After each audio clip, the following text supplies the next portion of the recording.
The dead have their own kind of silence, not peace, not rest, a colder silence, the kind that settles in tiled rooms under buzzing lights, in abandoned hospital halls, in morgue drawers that should stay closed and sometimes don't. I used to think death was stillness, final, contained. I don't think that anymore. Some places hold on to what should have been buried, in old mortuaries, forgotten asylums, and hospitals built where something dark was already waiting. The dead do not always stay quiet. Sometimes they rise, sometimes they wander, and sometimes they leave behind truths no living person was ever meant to hear. My name is Jack Nelson. I'm a forensic coroner, and these are the 4 morgues I worked in that left me absolutely terrified. Do you believe the dead can watch you? I didn't. Not then. I believed in procedures, in paperwork, in refrigeration units that held steady at the right temperature, in steel drawers, toe tags, intake forms, and autopsy notes. I believed that once a body reached my table, whatever fear or pain or violence had followed it, there was over. Death, to me, was final, quiet, contained. Then I took a temporary assignment in a town where the dead refused to stay put. As a forensic coroner, I have worked in many out-of-the-way places: old county hospitals, forgotten funeral homes, converted asylum basements, and mortuaries tucked into the bones of buildings that should have been condemned decades ago. I've learned that no 2 death houses are ever quite the same. Some smell like bleach and stale air. Some smell like damp plaster, old flowers, and the ghost of smoke trapped in the walls. Some have modern equipment humming beneath flickering fluorescent lights. Others still seem to breathe with the building that came before them. The Wren House mortuary was the kind of place that never let you forget it had once been somebody's home. It stood at the edge of town on a rise above the cemetery, a tall Gothic place of blackened brick and narrow windows with warped old glass that caught the moonlight wrong. Locals said it had been built in the 1880s by a wealthy doctor who lost his wife and daughter in the same winter. Years later, it became a funeral home, then a mortuary. Over time, stainless steel tables and cold storage drawers had been forced into rooms never meant for them. The preparation room had once been a dining room. The office had likely been a parlor.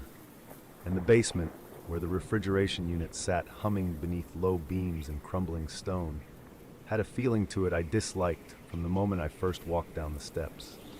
The county called me in because the regular mortician had left without notice. No one said quit. They said left, the way people talk about someone who stepped out for air and forgot to come back. When I asked why, the woman in the county clerk's office just cleared her throat and said they needed someone experienced to cover intake for a few weeks until a replacement could be found. There had been some delays, a backlog, 1 unclaimed John Doe and 2 older county cases still waiting on processing. The pay was decent. The town was small. I told myself it would be another short, unpleasant assignment in another old building full of tired plumbing and nervous local rumors. I arrived just after dusk. The storm clouds had already begun to gather then, piling dark over the hills beyond town. The cemetery behind the mortuary stretched downhill in rows of leaning stones and low iron fences half sunk into the earth. The grass there was patchy and yellowed in places, greener in others where the ground held too much water. A few crows moved among the markers, pecking and hopping in the last of the light. The whole place looked damp, even where it wasn't. Inside, the house settled around me with old, private sounds. Boards creaked where no one stepped.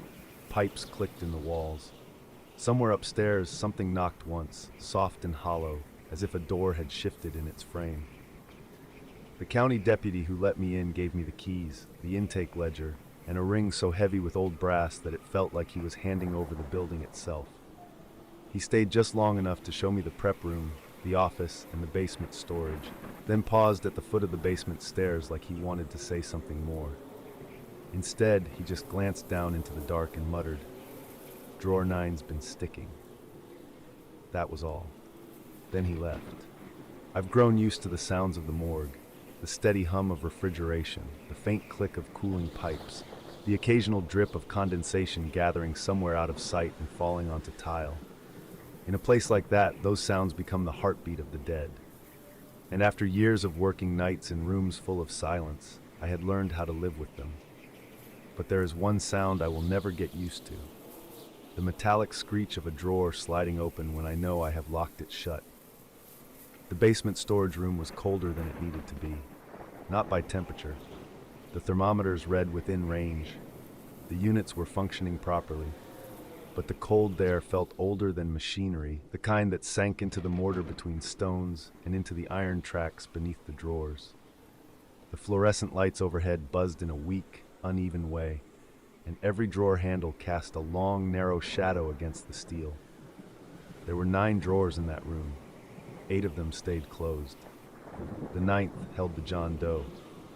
According to the file, he'd been found 3 nights earlier after a hard rain washed part of the cemetery wall into the slope below it. A groundskeeper making the morning rounds had spotted what he thought was a rolled tarp half buried in mud near a stand of dead brush. When he got closer, he realized it was a body. Male, white. Mid-40s maybe. Tall, underweight, dressed in dark slacks and a once white shirt gone gray with water and dirt. No wallet, no identification. No obvious trauma severe enough to explain death on sight. Just mud caked under the nails, old bruising around both wrists, and an expression on his face that had unsettled the responding deputy enough for him to mention it twice in his report. Eyes open. I read that line more than once. When I finally pulled the drawer open to examine him for myself, I understood what the deputy had meant. He wasn't the worst body I'd ever seen. Not even close. No massive injury. No obvious rot. No violence dramatic enough to seize your stomach at a glance. He looked almost ordinary, which somehow made it worse. His hair was dark and matted damp against his temples. His skin had the pale, waxy stillness of recent death. His mouth hung slightly open, and his eyes, though clouded, were not fully at rest. They stared upward with a strained, fixed intensity that gave the uneasy impression he had died in the middle of noticing something terrible. Something about him tugged at me. Not recognition exactly. More like the feeling that he did not belong in the drawer, or that he had not entirely accepted being put there. I checked the tag. John Doe. Unidentified male. Temporary hold pending dental and county review. Drawer 9. I slid him back in. The track shrieked softly as it closed, then settled. I turned the latch, checked it with my hand, and went back upstairs to the office to finish intake notes. Outside, rain had begun tapping at the windows. The storm moved in hard over the next hour. Wind rattled the loose panes. Branches scraped the siding. More than once, the lights dimmed and came back with a little electrical shudder that made the lamp on the desk flicker. I was halfway through the case log when I heard it for the first time.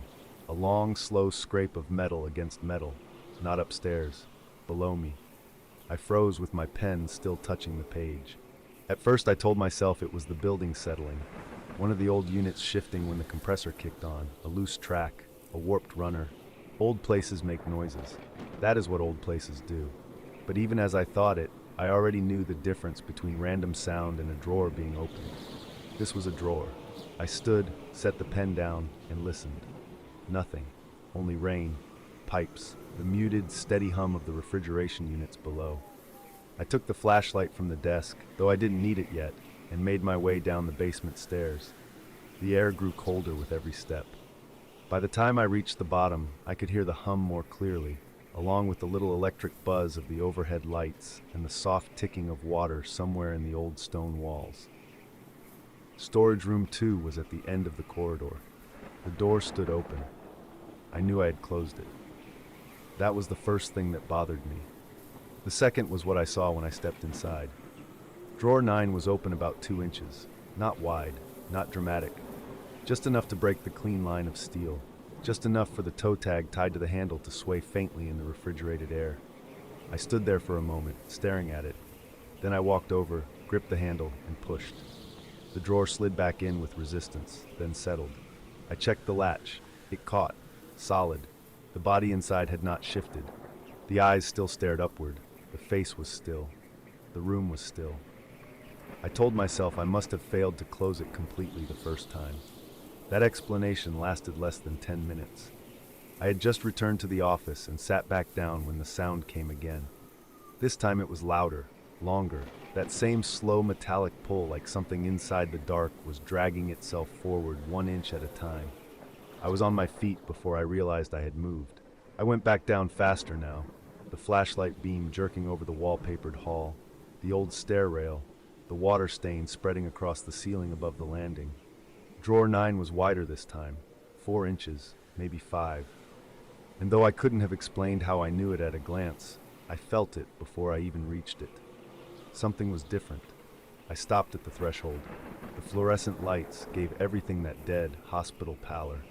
The other drawers sat sealed and quiet in their rows, but 9 waited slightly open, patient as a mouth. My flashlight trembled once in my hand. I stepped closer. The body inside had shifted. Not much, just enough. The head, which had been straight before, was angled ever so slightly toward the door, toward me. That was the moment the first real unease moved through me, cold and thin as a wire. I remember standing there with my hand on the handle, listening to the rain overhead and the soft hum of the units, and thinking, very clearly, I should not be here alone with this. But I was a professional, a forensic coroner, a man who had spent years with the dead and had no patience left for small-town superstition. Bodies shift, cooling changes tissues, old tracks slip. Someone before me may have mishandled the drawer. There were explanations. There had to be. So I pushed the drawer shut again, harder this time. I leaned my shoulder into the steel until it closed fully and heard the latch click into place. Then I stood there a moment longer, staring at the polished front of drawer 9, waiting for it to move. It didn't. Not then. I went back upstairs, and all night, no matter what paperwork I tried to focus on, I could not shake the feeling that something below me was awake and listening. By morning, I had almost convinced myself I was tired, overstretched, and letting the building get into my head. That is one of the dangers of working alone in places like that. A warped drawer becomes a problem. A shifting body becomes a trick of angle and memory. A bad night becomes a story you are embarrassed to tell in daylight. So when the sun came up gray through the old glass windows, I went back downstairs prepared to laugh at myself. Drawer 9 was open wide. The John Doe lay there under the fluorescent light as if he had been set out for inspection. The room smelled stronger than it had the night before, less of refrigerant and damp stone and more of wet dirt, like fresh earth turned by a shovel. His body had shifted again. One arm was angled across his stomach, and his head was turned more clearly toward the door, toward me. The worst part was his face. His eyes were open wider than before, and his lips had drawn back just enough to show a thin line of teeth. Not a smile. Something worse. The look of a man about to speak. I closed the drawer again and told myself there had to be an explanation. I buried myself in paperwork, chain of custody forms, county calls, anything that would keep me upstairs and away from the basement. But just after sunset, with rain tapping at the windows and the old house settling around me, I heard it again. That slow metallic scrape rising through the floorboards. This time when I went down, the drawer was open farther than ever. The body had shifted enough that one hand now hung over the lip of the tray. I stepped closer, trying to force reason over fear, and that was when the eyes moved. Slowly, deliberately. They rolled until that clouded stare fixed directly on me. I slammed the drawer shut with both hands, dragged a gurney in front of it, and locked the storage room before backing away like there was something alive on the other side of that door. By the third night, it had become a ritual. I would lock the drawer. I would go upstairs. I would wait. Then sometime after dark, I would hear it open again. Each time the body had changed just enough to make my stomach tighten. More dirt on the tray, a different angle to the head. Eyes fixed on the hallway before I even reached the room, as if it had heard me coming. That was when I stopped thinking of it as a body and started thinking of it as something that was learning me. So I pushed for burial. No family had come forward. No match had turned up. The county signed off on a pauper's grave in the far corner of the cemetery behind the mortuary. No service. No mourners. Just me, the groundskeeper, and a preacher who looked like he wanted to leave as quickly as possible. We lowered the cheap pine box into the ground, covered it, tamped the earth flat, and for the first time since I arrived in town, I thought maybe it was over. It was not. 3 nights later, the groundskeeper pounded on the front door a little after midnight and told me I needed to come see. The grave was open. Not dug open, but torn up from below, the earth pushed aside in ragged clumps as if something inside had forced its way out. The coffin lid was split. The grave was empty. We found him half down the slope below the cemetery wall, lying in the mud exactly as he had been found the first time. Same clothes, same pale face, same clouded eyes open and staring. We brought him back to the mortuary before dawn because there was nothing else to do. I put him in drawer 9, ran heavy chains through the handle, locked them tight, and taped the seam for good measure. I told myself if that held, I would leave town by morning. Before sunrise, the chains broke.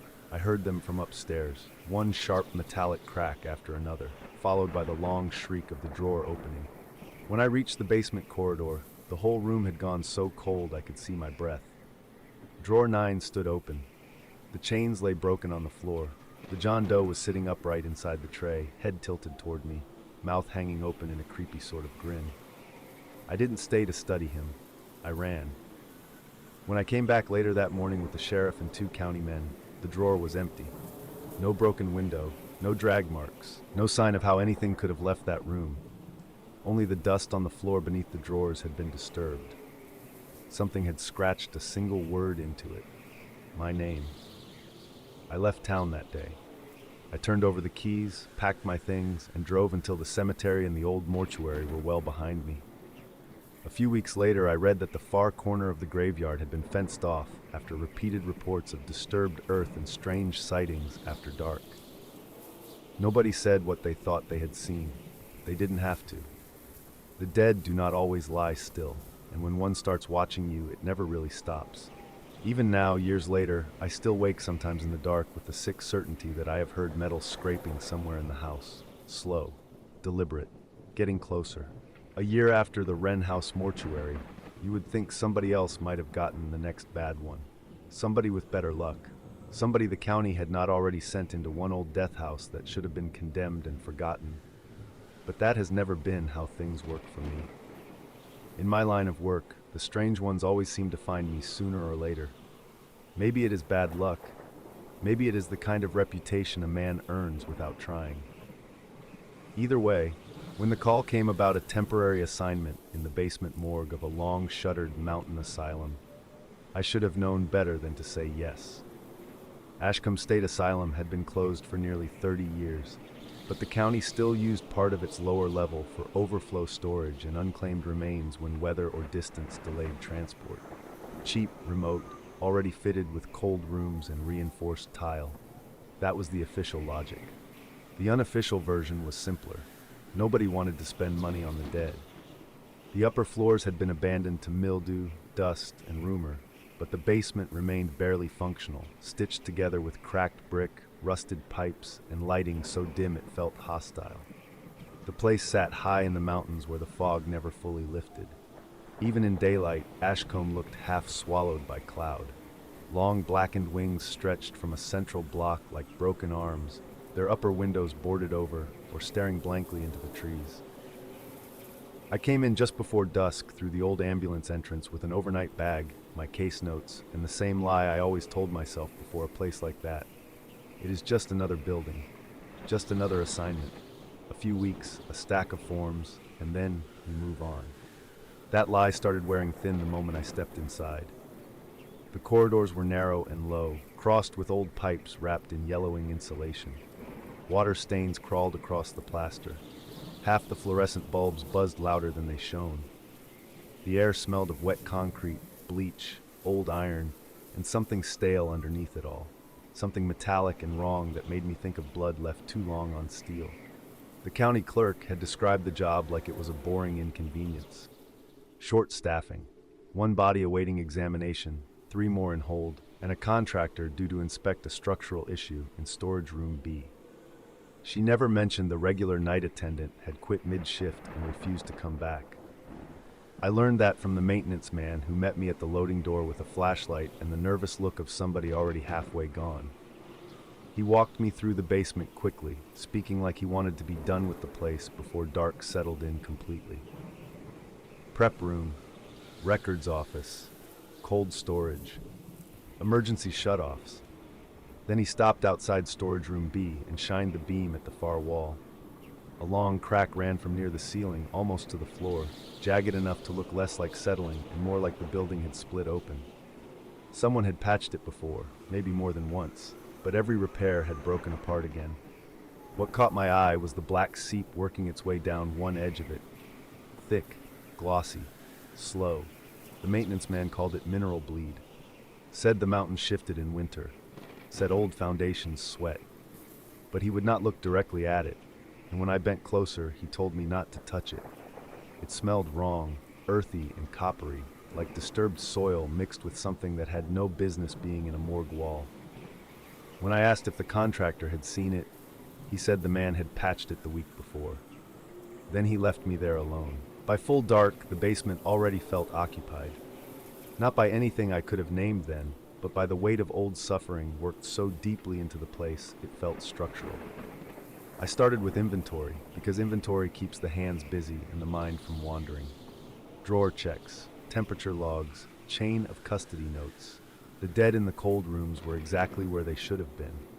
One elderly woman from a nursing facility. One overdose awaiting transfer. One unidentified man recovered from a creek bed. The fourth body, a recent county transfer from a road accident in the pass, was stored in room B. I checked the tag, confirmed the case number, and slid the drawer shut. Then I heard the first drop hit the tile behind me.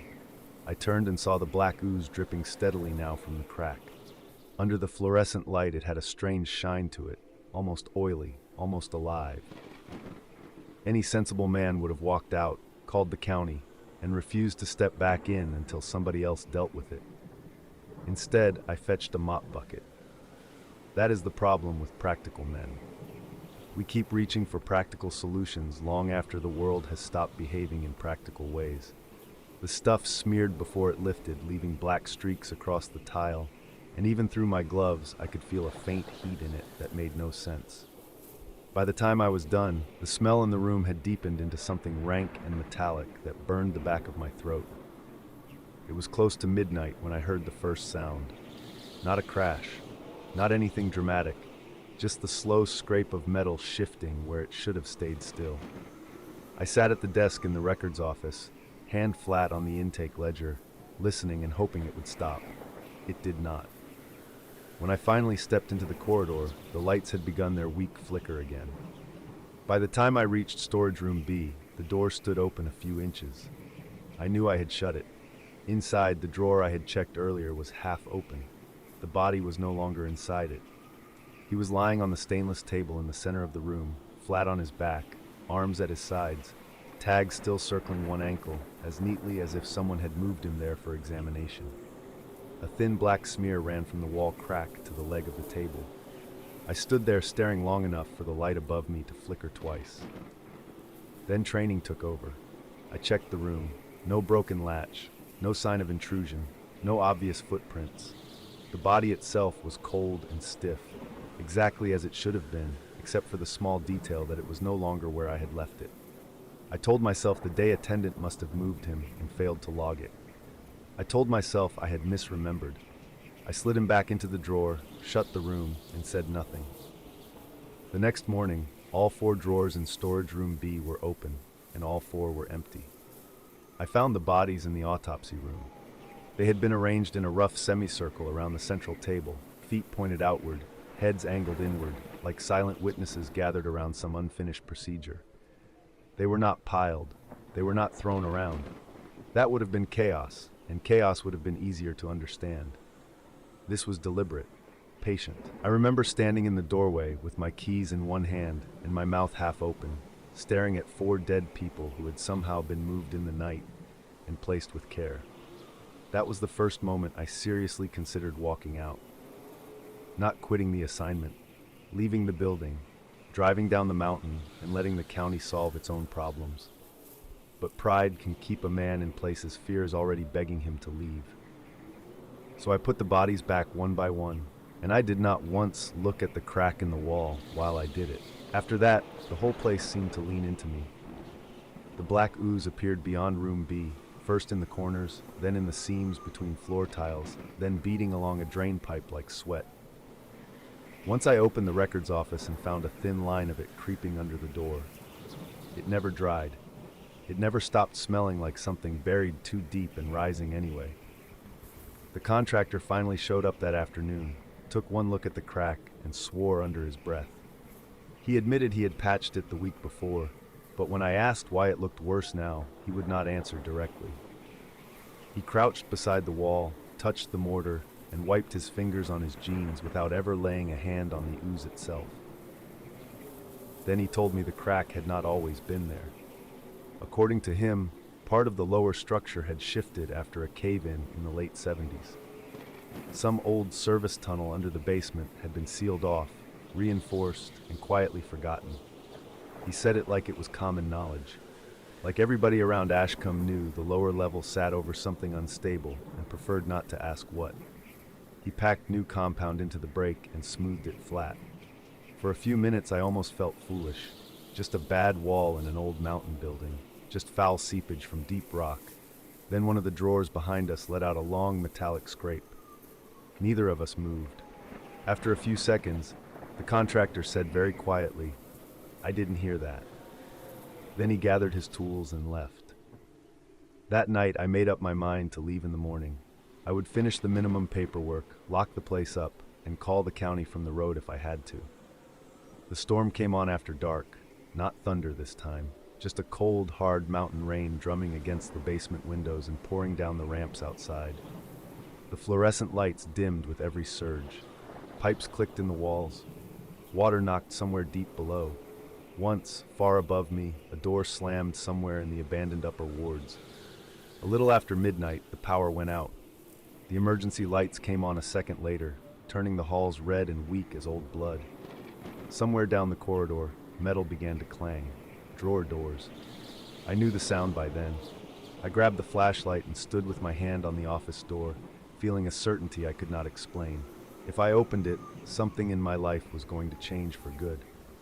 Then I heard the first wet footstep, slow, heavy, then another, then several. The corridor beyond the office looked drowned in red light. My flashlight shook over damp tile and peeling walls as I followed the sound to the autopsy room. The door stood open. The 4 bodies were upright. They were not rushing toward me. That would have been almost merciful. They were standing in a rough half circle around the table, still and pale in the red glow, their heads slightly bowed. Black fluid leaked from their mouths, their nostrils, the corners of their eyes, running down their throats and hands in slow, glossy trails. For one long second, none of them moved, and that stillness made the whole sight worse. It felt like walking into a room full of people who had gone silent the moment I entered. Then all 4 heads lifted at once. I stumbled backwards so hard I hit the doorframe. The beam of my flashlight jumped across their faces, and what I saw was not life. It was something using dead things the way a puppeteer uses wood. Their joints moved wrong. One woman's neck twitched sharply sideways before settling. The unidentified man from the creek opened his mouth, and a rope of black fluid slipped down his chin. Then they began to move toward me. I ran. There was no plan in it, no dignity, just panic. I tore down the hallway, boots slipping on tile slick with that oily black seep, fumbling for the key ring so badly I nearly dropped it. Behind me I could hear the dragging slap of feet, the scrape of hands along cinder block, the wet cough of air moving through lungs that should have been forever still. I made it to the office, slammed the door, and threw the bolt. For a few seconds I actually believed that mattered. Then something hit the other side hard enough to rattle the frame. Another blow followed, then more. Not frantic, testing, deliberate. I backed into the desk, grabbed the phone, and called the sheriff with hands so numb I could barely dial. I do not remember exactly what I said, only that the dispatcher kept asking me to repeat myself, and that my own voice sounded strange. Then the pounding stopped. That silence was worse than the blows. I stood there staring at the door, waiting. Instead, I heard a wet scraping sound moving away down the hall, followed by another, then another, as if all of them had turned and gone elsewhere at once. When the power suddenly returned, the office flashed white, and in the glass pane beside the door, I saw a reflection that should not have been there. One of them was standing directly behind me. I swung the flashlight before I even thought about it. The metal cracked against the side of its skull with a dull, heavy sound. It staggered into the filing cabinet, leaving a black handprint on the drawer before dropping to one knee. Up close, it smelled like opened earth and chemicals. Its eyes were rolled white, but the mouth twitched as though something deep inside it was still trying to smile. I did not wait to see if it could stand. I ran for the loading door, hit the crash bar, and burst into the rain. The parking lot was a sheet of black water under the security light. I slipped on the ramp, caught myself, and kept going. I got inside my car, locked the doors, and looked back just once. The basement loading door stood open. 3 figures had come out into the rain. They did not chase me. They only stood there under the spill of light, black fluid washing down their faces and gowns while the storm soaked them. One of them slowly raised its head, and even across that distance I knew it was looking directly at me. I drove before the engine had fully turned over. The sheriff met me halfway down the mountain with 2 deputies and an ambulance crew. I was still shaking when I tried to explain what I had seen. I sounded insane even to myself. But whatever they saw in my face was enough to send them up anyway. I followed because I did not want to be alone on that road, and because some part of me needed to know whether the building would betray me in front of witnesses or wipe itself clean before they arrived. When we got back to Ashcombe, the basement was quiet. The bodies were back in their drawers. The ooze was still there, slick on the floor, black around the crack, streaked through the corridor and autopsy room as if something had been dragged through it. The sheriff saw the handprint on the filing cabinet. The deputies saw the broken glass and the dented flashlight. They saw enough to stop looking at me like I was hysterical. Then one of them opened drawer 2. The woman inside sat up so fast she struck him in the face. Everything after that dissolved into noise. Shouting, gunfire, the slam of metal drawers, someone vomiting in the hallway. I saw the sheriff driven backward into the wall with dead hands on his shoulders and black fluid splashing across his shirt. That was enough for me. I left. I had learned all I needed to know about Ashcombe by then. By morning, roadblocks were already going up on the mountain road. The county called it a structural hazard, then a contamination issue, then an emergency closure pending state review. The official story changed too many times to believe any of it. Within a week, plain vehicles were parked at every entrance. By the end of the month, the lower campus had been fenced off completely. People in the nearby towns stopped mentioning the asylum at all. They would talk about the weather, the roads, the mountains, but never the closure, never the morgue. Never the things some claim to see moving behind the boarded basement windows after dark. Morticians talk, though. So do coroners. A few months later, I heard the hillside cemetery above the asylum had begun to sink in strange places. Then I heard some of the graves had opened. After that, I stopped asking questions. Some secrets stay buried, because everyone who survives them agrees, without saying it aloud, that certain doors should never be opened twice. I still think about Ashcombe when it rains hard at night. I think about those bodies standing around the autopsy table, waiting like they were part of something older than medicine and far worse than death. And sometimes, in the hours just before dawn, I find myself wondering if something deep beneath that mountain had finally found a way to bleed through. I've worked as a forensic coroner long enough to know that most of the dead are quieter than the living. They come to me in bruises, fractures, waterlogged lungs, and the small final truths a body leaves behind when words are no longer possible. So when a winter storm tore through the harbor and gave up 3 bodies in a single night, I was sent to Harrow House, expecting nothing worse than a long shift and a backlog of the drowned. It should have been a routine reassignment. But there are some places that wear death differently. Some places do not just hold the dead, they keep them. From the moment the last body was brought inside, it felt as though something in that building had been waiting for the water to return. The building was never meant to be a mortuary.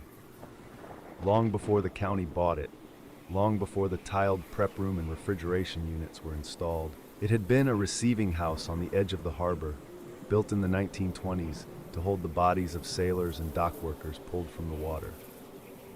Storm wrecks, ferry accidents, deck falls, drownings, no family wanted to see laid out in a public place. They brought them there, wrapped in canvas and salt-stiff blankets, lined them up in cold rooms, and waited for somebody to claim them. some never were. That part matters more than people think. The sea does not always give back what it takes in one piece, and the dead who came through that house arrived swollen, broken, half-stripped of who they had once been. Later, when shipping declined, the place was turned into a funeral annex, then a county morgue, then finally the mortuary where I worked nights alone. They painted over the water stains, sealed up the old loading doors, and laid clean tile over the original stone floors. It still smelled damp in summer. It still smelled like low tide in the back hall after rain. There were stories, of course. Buildings like that collect stories the way drains collect hair.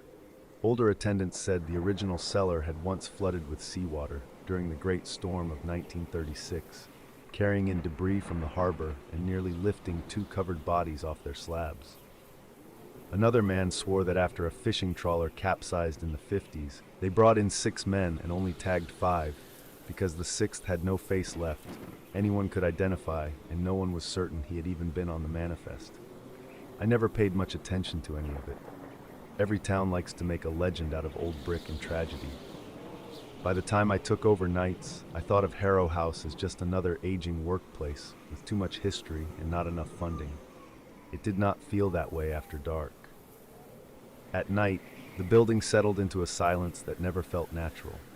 Not true silence, a listening kind of quiet. The refrigeration units hummed along the far wall, the fluorescent lights buzzed overhead, and somewhere in the pipes there was always a faint ticking, as though water were moving where no water should have been. The worst room was Storage 3.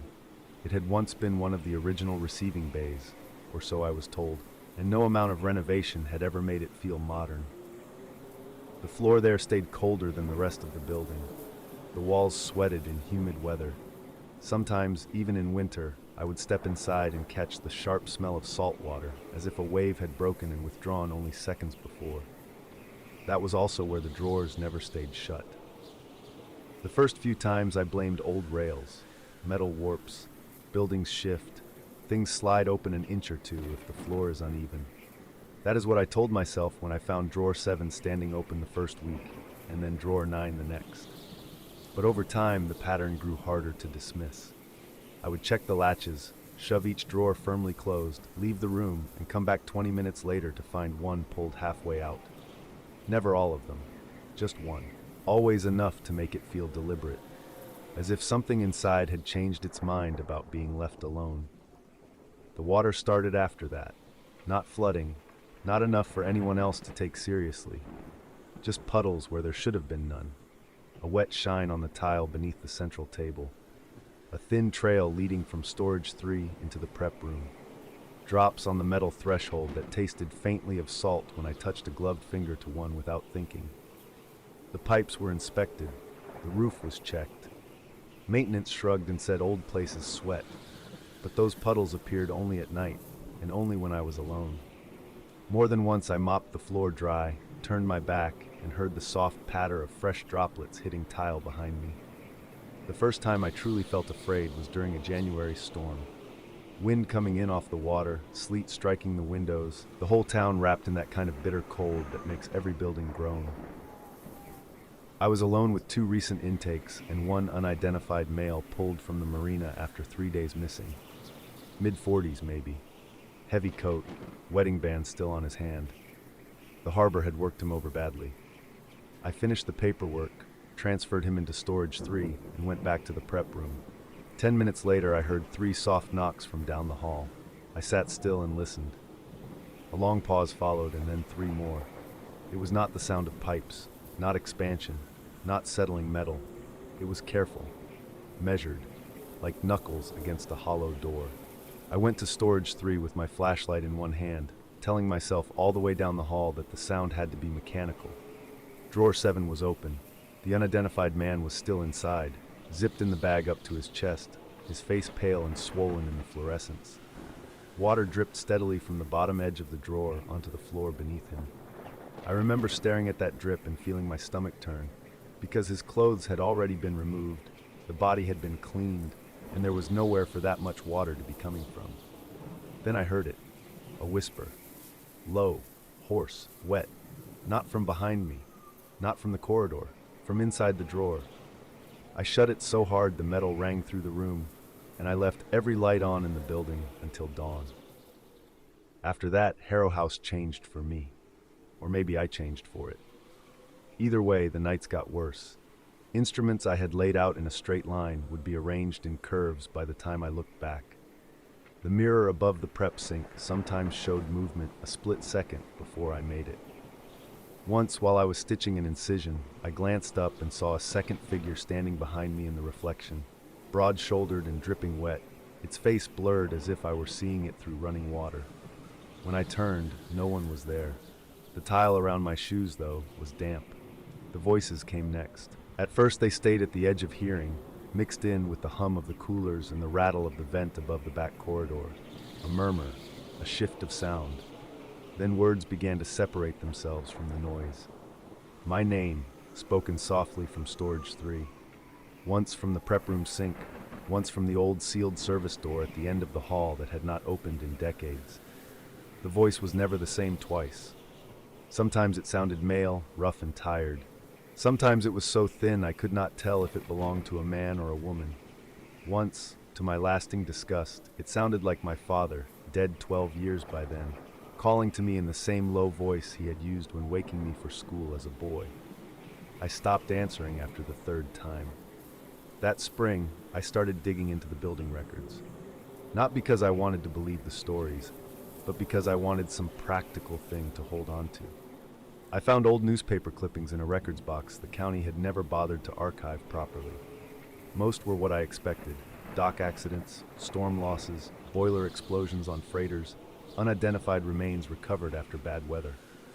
But one article caught my eye.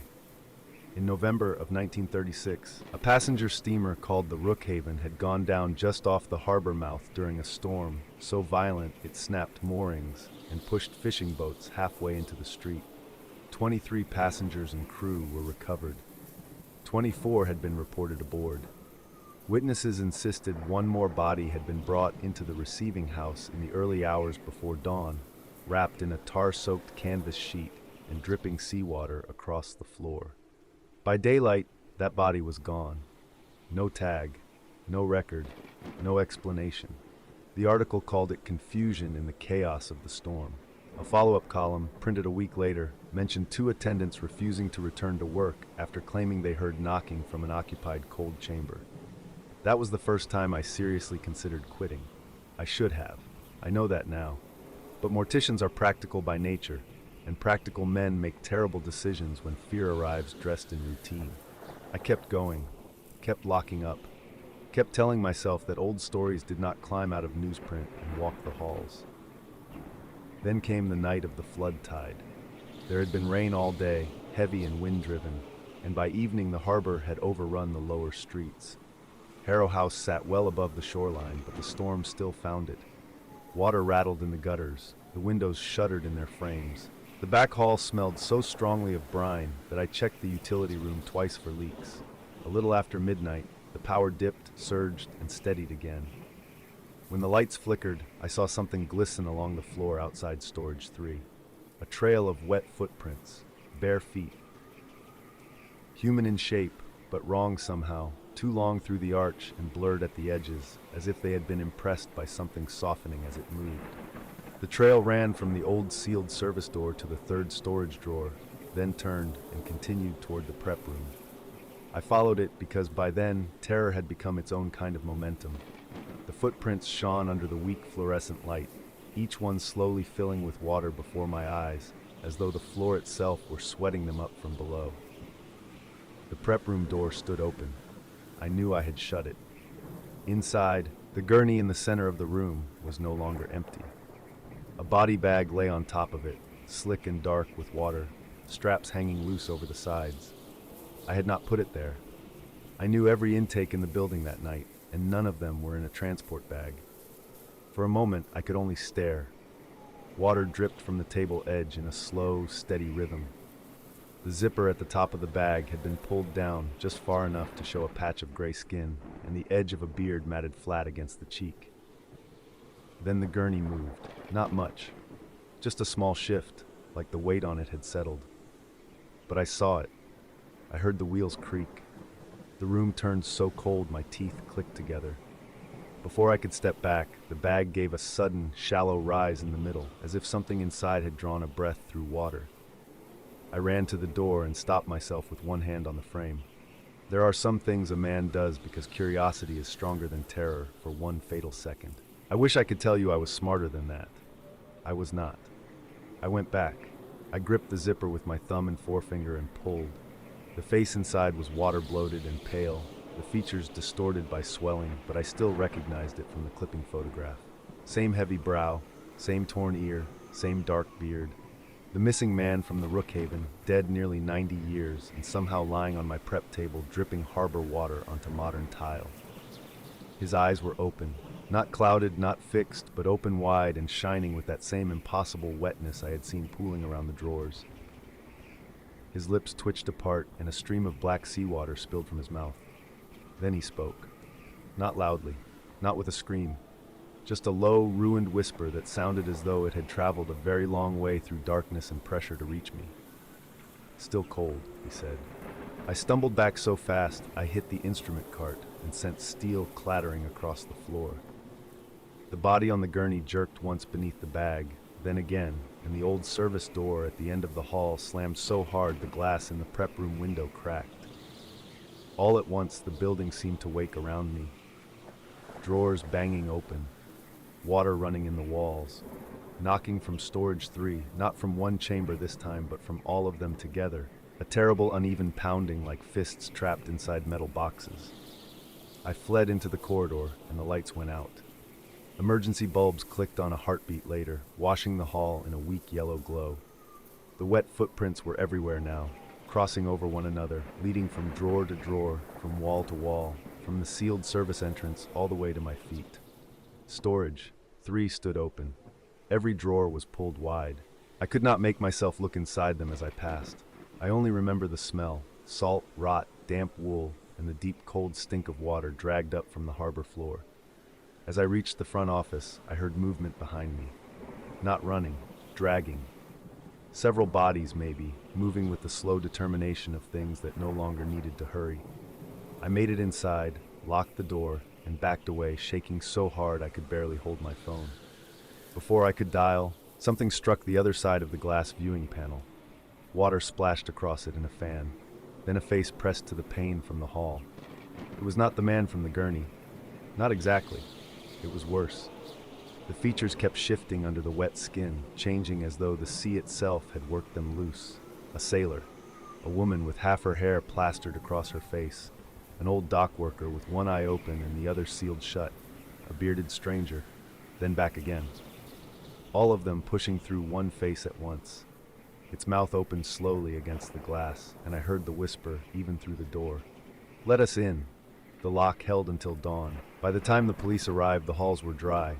The drawers were shut. The prep room was empty. No bag, no water, no footprints. Only a crust of salt on the gurney rails and a smell in the air so sharp and marine that one of the officers asked if a pipe had backed up from the harbor line. I gave my statement. They looked at me the way sane people look at someone they suspect has gone past the edge. I do not blame them. If I had not seen the viewing pane myself, if I had not spent the rest of that morning scraping salt crystals off the floor with my thumbnail, I might have doubted it too. I resigned the next day. Harrow House is still there. They renovated part of it, rebranded it, updated the lighting, replaced the old drawer rails, and told the public the building was safer than ever. Maybe it is. Maybe fresh paint is enough for the living. But I still dream about that sealed service door and the footprints filling slowly with water. I still hear knocking when storms come in off the lake. And sometimes in the hour before dawn, I find myself wondering how many of the dead they brought into that place were ever truly claimed at all. Because I do believe in ghosts now. I believe some of them come in chains and sorrow, some come in blood, and some come back wet, patient, and smelling of the deep, carrying the cold of dark water with them wherever they go. I used to laugh at zombie movies, not because they were frightening, but because they always got the same thing wrong. The dead in those stories were loud, clumsy, mindless. Real death is quieter than that. I know because I've spent most of my adult life working as a forensic coroner, and the dead usually tell their stories in silence. Bruising, tissue damage, flooded lungs, needle marks, broken bone. The body always says something if you know how to listen. That is why, when the call came about 6 unidentified bodies needing emergency intake at the old St. Bartholomew Hospital, I did not go there expecting horror. I expected contamination protocols, a long night in protective gear, and a stack of paperwork nobody else wanted. What I found in that abandoned hospital was worse than any story I had ever laughed at. St. Bartholomew had been closed for nearly 8 years by then. A new county hospital had been built across town, brighter and cleaner and modern in all the ways people like to pretend matter when they are trying to forget what stood there before. But some parts of the old place had never been fully emptied. The lower levels still had functioning refrigeration, backup generators, and isolation rooms left over from outbreaks decades earlier. So when 6 bodies were found in an abandoned textile warehouse at the edge of the industrial district, all with the same black spotting under the skin and all showing signs of some kind of fast-moving contamination, the county made the decision nobody wanted to put in writing. They reopened the old morgue for one night and sent me in to process the dead away from the new hospital until pathology could figure out what we were dealing with. The police report was thin on details. Transients or squatters, they said. Possible carbon monoxide exposure from indoor heating. Possible drug contamination.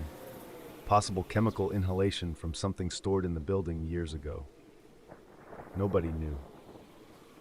What they did know was that the skin discoloration on the bodies did not match anything the responding officers had seen before, and the first EMT on scene had vomited after removing a glove and realizing the dark spotting had transferred onto the latex. By the time I arrived at St. Bartholomew just after midnight, 2 deputies in rain-slick jackets were already waiting at the loading entrance with a county health official and a crate of protective equipment that smelled like fresh plastic and bleach. The storm had been building all evening. Rain hammered the ambulance bay roof, and lightning flashed through the far end of the lot where weeds had cracked the pavement and grown up through old employee parking lines. Even in the dark, St. Bartholomew looked wrong. It was too big to be dead and too empty to feel harmless. The upper windows were black. Parts of the outer brick had darkened with years of weather and neglect. A temporary floodlight over the basement entrance threw a weak cone across the concrete ramp, but beyond that, the place seemed to swallow light instead of reflect it. One of the deputies helped me carry in the sealed transport paperwork. The other would not cross the threshold. He stood under the rain with his collar turned up and kept glancing back toward the body transport van, as though he expected one of the rear doors to open on its own. Inside, the old hospital smelled of mold, disinfectant, and something metallic underneath it all. Not fresh blood, something older. The kind of iron-heavy scent that clings to places where too many bodies have passed through and too many corners were mopped without ever really being cleaned. Emergency power had been restored to the lower floor only. The upper levels remained dark. My route from the loading bay to the morgue took me through a service corridor lined with peeling paint, old oxygen hookups, and isolation room windows painted over from the inside.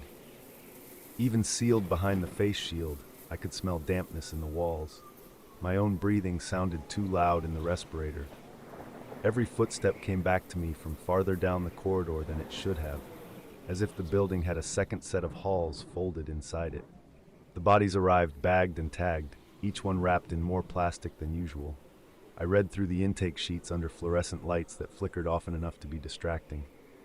6 unidentified adults recovered from the same warehouse, 2 female, 4 male. Approximate ages late 20s to early 50s. No obvious trauma except minor abrasions and 1 broken wrist likely sustained during collapse. Dark subdermal spotting across chest, neck, and lower face. Blood from 1 nasal sample unusually thick. One officer noted that the bodies were still warmer than expected when first found, though rigor had already begun. That detail stayed with me. Warmth in a dead body after enough time for rigidity never sits right. I unzipped the first bag and understood immediately why nobody wanted these bodies anywhere near the new hospital. The skin was ash gray beneath the overhead lights, but the spotting beneath it was almost black, clustered thickly around the throat and jaw before trailing down the chest in branching streaks that looked less like bruising than something spreading through the vessels beneath the skin. The lips were split. The gums had darkened. There was dried blood in both nostrils, and the eyes, half open, had a dull, fixed look that should have been familiar and ordinary. Instead, they seemed strained, as if the man had died trying to focus on something directly in front of him.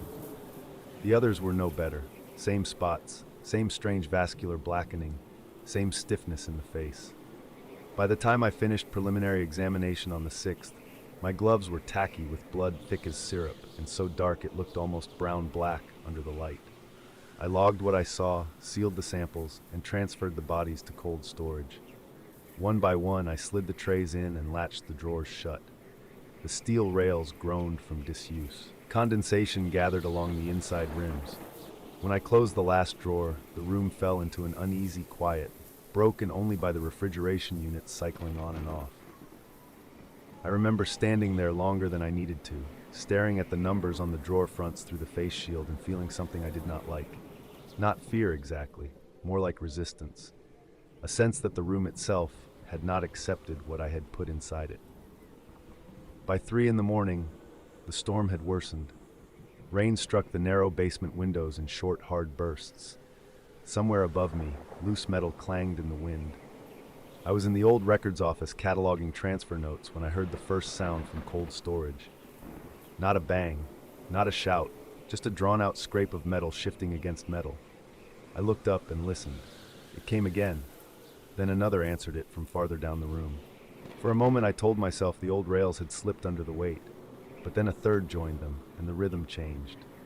Not random movement, not settling, sequential, deliberate. Drawer after drawer sliding open in slow succession. I left the office and crossed the hall with my flashlight in one hand, and every practical explanation I could gather, trying to crowd out the one my body had already chosen. The storage room door stood half open. I knew I had shut it. Cold air spilled through the gap against my suit. When I pushed the door wider, the beam of my flashlight caught 6 open drawers gleaming under the overhead fluorescence. Every one of them had been pulled out. For a few seconds, all I could do was stare. The bodies were still inside, but not as I had left them. One had shifted sideways so that an arm hung over the tray edge, fingers curled downward.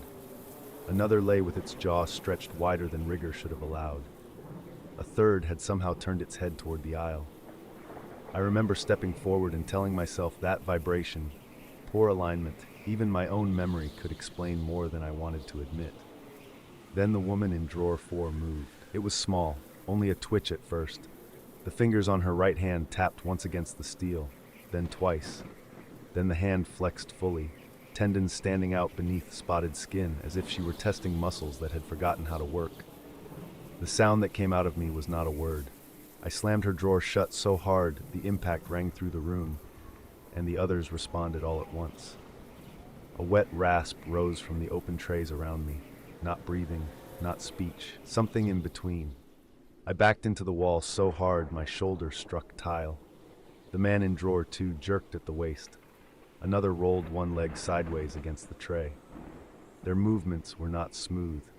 They were broken, irregular, wrong in the joints, as though whatever was trying to animate them had only a partial understanding of how bodies were meant to function. But they were moving. I saw it. I heard nails ticking against steel. I heard one of them swallow. I got the door shut and through the outer latch, then stood there in the corridor staring through the narrow safety window while my own pulse hammered against the respirator mask. For 10 seconds, nothing happened. Then a face rose slowly into view on the other side of the glass. It was the first man I had examined. His eyes were open now, not cloudy with death anymore, but filmed with a strange, milky shine that reflected the corridor light. Black fluid had worked its way from the corners of his mouth and down his chin. He pressed one cheek to the window, and for one impossible second I thought he was trying to look past me, as if searching the hallway behind me for an exit. Then his lips parted and the glass fogged from the inside. Dead lungs do not do that. I turned and ran for the office phone. Dispatch answered on the second ring. I told them I needed containment, law enforcement, county health, anybody with authority to shut the lower floor down and keep every living soul out of St. Bartholomew until sunrise. I do not remember exactly what words I used because halfway through the call the lights cut out. Not all at once. They dimmed, flared, and died in sections, dropping the corridor into alternating bars of red emergency light and darkness. Somewhere behind me, metal crashed against tile. Then came the sound I still hear in dreams sometimes. Bare feet slapping wetly against linoleum, uneven and urgent, with no rhythm a healthy person would ever make. I took the flashlight and made for the loading bay. I got maybe 30 feet. The first body came through the dark at my left, not walking so much as pitching itself forward with its arms half raised and its head jerking at the neck. The isolation gown it had been wrapped in hung open, exposing black streaks across the throat and chest. Its mouth was open far too wide. I hit it in the shoulder with the flashlight and kept moving, but the thing did not fall the way a living man would. It folded, struck the wall, and bounced upright again with a loose puppet motion that made my stomach lurch. Another shape emerged at the far end of the corridor, then another. One of the women dragged 1 foot behind her, heels smearing a dark wet line across the floor. One man kept colliding with the wall and correcting course in abrupt snaps like an insect learning a room by impact. None of them moved quickly, but they did not need to. The hallway was narrow, and there were too many of them. I ducked through a side prep room and shoved an old gurney against the door just as the first body hit it from the other side. The glass shuddered in its frame. Another impact followed, then a third. I stood there with both hands on the gurney rail and watched a black handprint spread across the wired glass panel. Then another appeared beside it. Their silhouettes crowded the other side, swaying and colliding in the emergency glow. One of them began scraping its fingernails down the glass in a slow, steady drag that ended in a squeal, sharp enough to cut through the pounding rain outside. The room I had trapped myself in had once been an isolation prep suite. Stainless sink, rusted cabinets, a second door leading into an old decontamination hall. I took it because I had no other choice. The hall beyond was lined with cracked yellow tiles and emergency shower fixtures, green with age. Water dripped somewhere ahead of me. The loading bay was only 1 turn away, I thought. I could still make it. Then I rounded the corner and found one of the bodies already there. To this day, I do not know how it reached that corridor before me. It was the youngest of the 6, a man maybe not yet 30, with black spotting thick across his neck and jaw. He stood under the emergency light with his head tilted too far to one side, blocking the exit to the ramp. His lips trembled, his eyes fixed on me with a terrible, hungry vacancy that was not human thought and not animal instinct either. When he moved, it was sudden, fast enough to erase every comforting lie I had told myself about slow, shambling movie monsters. He lunged with both arms out and struck my chest hard enough to send me backward into the tile. His face came within inches of my visor. The smell leaking from his mouth was sweet, rotten, and chemical all at once. His teeth snapped against the shield. Dark saliva smeared across the plastic. I kicked him away on reflex and felt something in his rib cage crack under my boot, but he came again anyway. I got past him only because the wet floor betrayed him on the second lunge. He slipped, struck the wall shoulder first, and went down thrashing, arms scraping uselessly against the tile. I ran for the ramp, crashed through the loading door, and burst into the storm so hard I nearly fell headfirst into the rain. The deputies were gone. Their vehicle was still there, engine running, driver door hanging open under the downpour. The county health sedan sat crooked behind it with its lights on and no one inside. I made it halfway across the lot before I realized I was shouting into the storm without hearing my own words. I got to my car, locked the doors, and looked back. 3 figures stood in the basement entrance under the loading light. They did not come into the rain. They only watched. Water streamed off the concrete behind them. One stepped forward just enough for the yellow light to catch the black spotting on its face. Another lifted its head in a broken, twitching motion that somehow felt worse than if it had run. Then the overhead light burst in a spray of sparks, and all 3 disappeared into darkness. By morning, St. Bartholomew had been sealed. County hazmat trucks lined the street. Federal plates, too, though nobody would ever admit to seeing them. The official explanation was hazardous contamination from illegal chemical use inside the warehouse. The unofficial version changed 3 times before noon. Drug lab exposure, fungal outbreak, environmental toxin.